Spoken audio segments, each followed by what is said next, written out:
اب یہاں حالات ایسے تھے، رسول کریم صلی اللہ علیہ وسلم کا یہ شہزادہ، اب گھر میں کوئی باقی نہیں تھے، اور پیاس کی شدت ایسی تھی، دوپہر کا وقت، کڑی دھوپ، عاشورہ کا دن، اور آج بھی جائیں آپ کربلا کی جو گرمی ہے، گرمیوں کے موسم میں جاؤ گے تو تمہارے پیر جل جائیں گے، اگر بنا چپل کے تم نے وہاں پر چلنے کی بھی کوشش کی تو تمہارے پیروں میں آبلے پڑ جائیں گے۔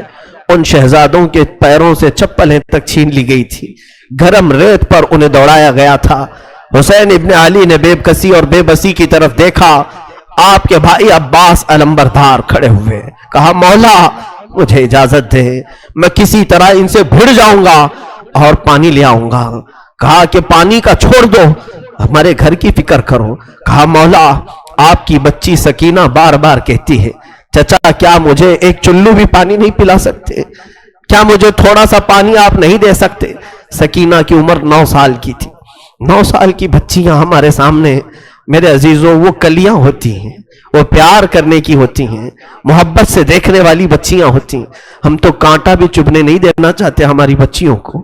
سکینہ بے یار و مددگار خیمے میں جب اپنے چچا کو پکارنے لگی، کیا چچا سارے شہزادے پانی سے پیاسے چلے گئے، کیا بچیوں اور عورتوں کو بھی پانی نہیں دیا جائے گا؟ حضرت عباس نے کہا سکینہ تم نے میرے جوش کو للکارا ہے، لاؤ مشکیزہ اور میں پانی لا کر کے رہوں گا، تم انتظار کرنا دیکھ کہ میں ابھی پانی لاتا ہوں اور پورے خیمے کو پلاتا ہوں۔ مشکیزہ اٹھایا اور چل پڑے دریائے فرات پر۔ آپ تلواروں سے مقابلہ کرتے ہوئے پورے یزیدی لشکر کو چھانٹ دیا اور کوفہ کے یہ بزدلوں کی فوج میں سے نکلتے ہوئے دریائے فرات تک پہنچ گئے۔ فرات میں پہنچنے کے بعد آپ نے دیکھا پانی جوش مارتا ہوا، ٹھنڈا پانی، ندی کا میٹھا پانی، اور مشکیزہ ہاتھ میں ہے۔ اٹھایا۔ میرے عزیزو آج افطاری کا منظر مجھے یاد آتا ہے کہ جب ہم دن بھر کے بھوکے ہوتے ہیں، سامنے ٹھنڈا شربت رکھا ہو، میٹھا پانی رکھا ہو، اذان کیا ہوتی ہے کہ سب سے پہلے ہم اٹھائے اور پی جاتے ہیں۔ کس کا افطار، کس کا روزہ ہے یا نہیں ہمیں اس کی خبر نہیں۔ مولا عباس کو دیکھو، چلو اٹھایا اور کہا کہ میں تھوڑا پانی پی لوں پھر مشکیزے میں بھروں۔ اس کے بعد اپنے ہاتھ کو کوسنا شروع کیا، برا ہو تیرا، تو نے حسین کے بغیر پانی پینے کا سوچا کیسے؟ چلو سے پانی پھینک دیا اور کہا مولا حسین اپنے خیمے میں پیاسے، بچے تڑپ رہے ہیں اور عباس یہاں پہنچ گیا ہے تو کیا پانی پی لے گا؟ ایک قطرہ بھی پانی نہیں پیا، پورے مشکیزے میں پانی بھر لیا اور اس کے بعد چل پڑے۔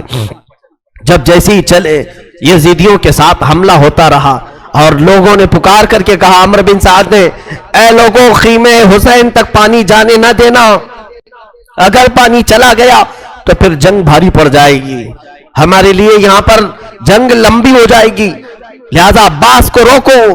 کسی طرف سے ایک ظالم آیا، جس ہاتھ میں آپ نے مشکیزہ پکڑا تھا اس ہاتھ کو اس نے تلوار سے کاٹ دیا، مونڈھے سے ہی ہاتھ گر گیا۔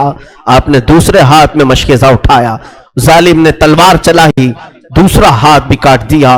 عباس کو اسی لیے کہا جاتا ہے کفین، ذو الکفین، 2 ہاتھ والا، سب 2 ہاتھ والے ہوتے ہیں لیکن عباس علمبردار کے دونوں ہاتھ جیسے نکلے۔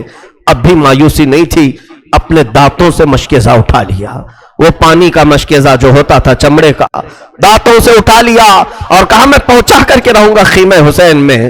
پکارے عباس، اے سکینہ میں پانی لاؤں گا تو خوب پینا، کٹے ہیں بازو چھدا ہے سینہ، ابھی میں کٹے ہیں بازو چھدا ہے سینہ۔ یہ عباس علمبردار کی زبان سے الفاظ نکل رہے تھے، اسی اسنا میں ظالموں نے ایک تیر ایسا چلایا کہ وہ سیدھا تیر آپ کی آنکھ میں گھس گیا، آپ کی بائیں آنکھ کی پتلی باہر آ گئی۔ اب تو حال یہ تھا کہ میرے عزیزو تیر نکالنے کے لیے ہاتھ بھی تو نہیں تھے، تیر اگر کھینچ کر کے نکالا جائے ہاتھ بھی نہیں تھے، اور ظالموں نے تیر برسانا شروع کیا۔ عباس اب تک نہیں روئے، ہاتھ کٹ گئے، آنکھ میں تیر چبھ گیا، رونا نہیں آیا۔ اسی اسنا میں کسی نے آ کر کے مشکیزہ پھوڑ دیا پانی کا۔ عباس کا صبر نہیں ہو سکا، چیخ نکل گئی، ہائے مردود تو نے کیا کیا، میرے ہاتھ لے لیا، آنکھ پھوڑ دیا۔ ٹھیک تھا لیکن یہ پانی میں سکینہ تک پہنچا کر آ جاتا، آپ اسی غم میں نیچے زمین پر گر گئے. سوچو جو گھوڑے پر بغیر ہاتھوں کے گرا ہوگا کیسے گرا ہوگا. تم اگر اوپر سے گرو گے تو ہاتھ وغیرہ سے اپنے آپ کو سنبھال لو گے. دونوں کٹے ہوئے ہاتھوں سے جب کوئی گھوڑے سے گرتا ہو, چاہے وہ منہ کے بل گرے کہ سر کے بل گرے, کس طرح سے گرا ہوگا. جبکہ ایک آنکھ میں تلوار ہے. پکارا اپنے بھائی کو, اپنے بھائی امام حسین کو پکارا. مولا حسین دوڑتے ہوئے آئے. راویوں نے لکھا ہے کہ حسین ابن علی اتنی تیزی سے دوڑتے ہوئے آئے کہ پورا امامہ کھل گیا تھا اور کپڑے الجھ گئے تھے. دوڑتے ہوئے آئے, عباس کو اٹھایا, سر لیا, اب بھی جان باقی تھی. کہا امام علی مقام سے کہ ہاتھ دونوں نہیں ہیں, تیر آپ اپنے ہاتھ سے نکال لیں. دونوں ہاتھ کٹے ہوئے تھے. امام علی مقام نے تیر آنکھ سے نکالی تو آنکھ کی پتلی بھی تیر کے ساتھ باہر آ گئی. دوسری آنکھ میں خون جمع تھا. عباس اسی اسنا میں کہہ رہے تھے مولا بس دو تین خواہشیں ہیں. کہا عباس کہو تو صحیح. کہا پہلی خواہش یہ ہے کہ آنکھ پر جمع ہوا خون صاف کر دیں. آخری بار ایک بار آپ کے چہرے کو دیکھ لوں, ایک بار آپ کا دمکتا ہوا چہرہ دیکھ لوں. مولا حسین نے اپنے عمامے کے کپڑے سے ان کی آنکھیں صاف کی. جب آنکھ کھولی تو عباس سے کہا اور کیا خواہش ہے بتاؤ. کہا مولا میری لاش کو اٹھا کر خیمے کی طرف مت لے جانا, خیمے کی طرف نہ لے جانا. کہا کیوں, ساری لاشیں تو میں نے وہیں جمع کی ہیں. کہا عباس کہنے لگے مولا اس لیے کہ میں سکینہ کا مجرم ہوں, میں اس کے لیے پانی کا وعدہ کرایا تھا, بغیر پانی کے واپس میرے جانے کی ہمت نہیں ہے. میری لاش کو یہی چھوڑ دے, اللہ کے واسطے میری لاش خیمے تک نہ پہنچائے, کہیں سکینہ ناراض نہ ہو جائے, کہیں وہ میرے خلاف نہ بولنے لگے کہ پانی کا وعدہ کیا اور لایا نہیں.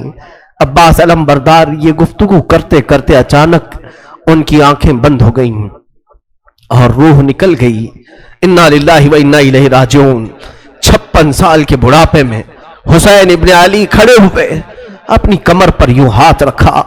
قال آن انکسر ظہری, مولا اب میری کمر ٹوٹ گئی, اب میری ریڑھ کی ہڈی ٹوٹ گئی. کیونکہ عباس کو مولا حسین اپنے ریڑھ کی ہڈی کہتے تھے. حسین ابن علی رضی اللہ تعالیٰ عنہ حضرت عباس کو اٹھائے ہیں, پھر لے آئے ہیں.